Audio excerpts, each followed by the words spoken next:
ഈ പ്രഭാതത്തിൽ നല്ല മഞ്ഞും ഈ സമയം കാപ്പി പൂത്ത് ഇവിടെയെങ്ങും നല്ല സുഗന്ധങ്ങളാണ്.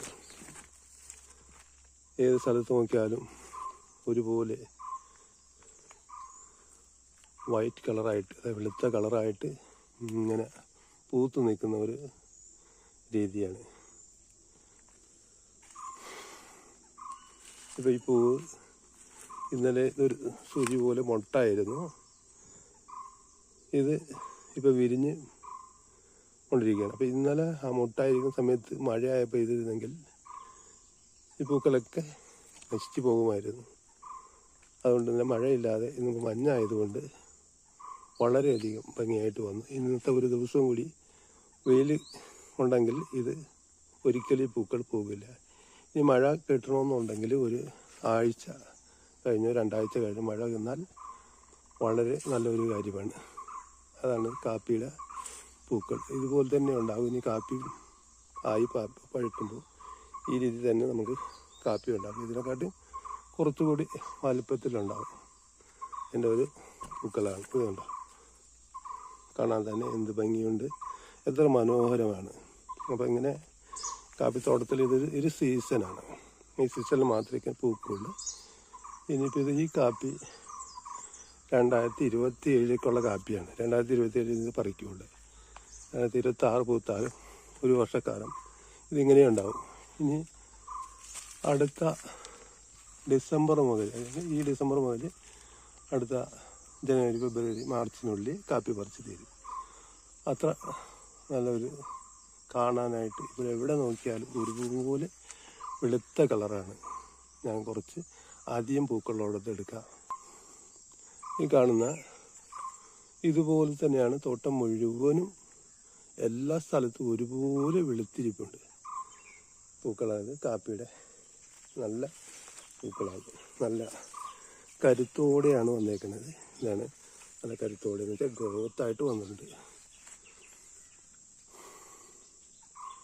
കുറച്ച് മുമ്പ് ഞാൻ പറഞ്ഞ ഈ സൂചി പോലെ ഉണ്ടായെന്ന് പറയുന്ന മൊട്ട്, ഈ മൊട്ടാണ്. ഇങ്ങനെയുള്ള സമയത്ത് മഴ പെയ്താൽ ആ കാപ്പി മുഴുവനും പോയി പോകും.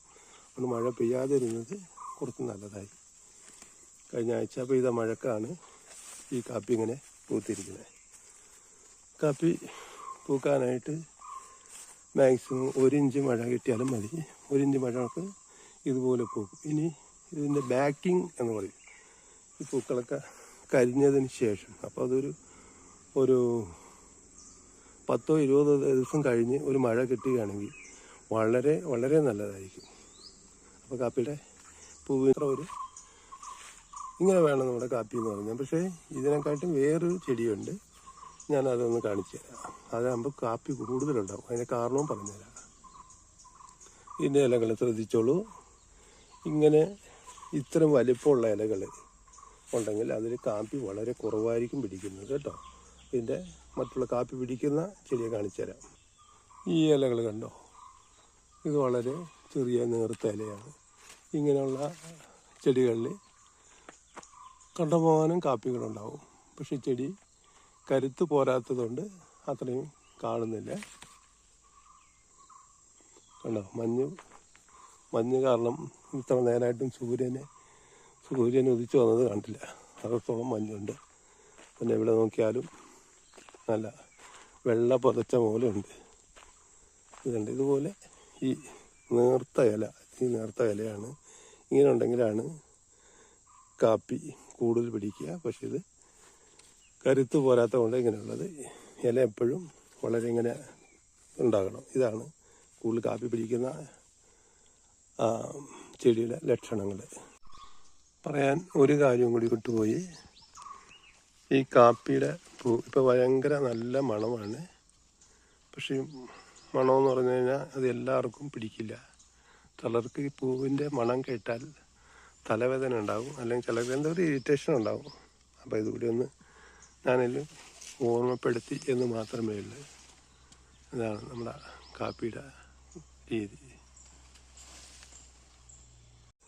ഓക്കെ, ഇതിൻ്റെ വിശേഷങ്ങൾ ഇനി അധികം പറയാനില്ല. എല്ലാം നിങ്ങൾ കണ്ടത് തന്നെ. ഒന്നും കൂടി നമ്മുടെ ഈ മനോഹരമായ സ്ഥലമൊന്ന് നോക്കുക, എത്ര ഭംഗിയുണ്ടെന്നുള്ളത്.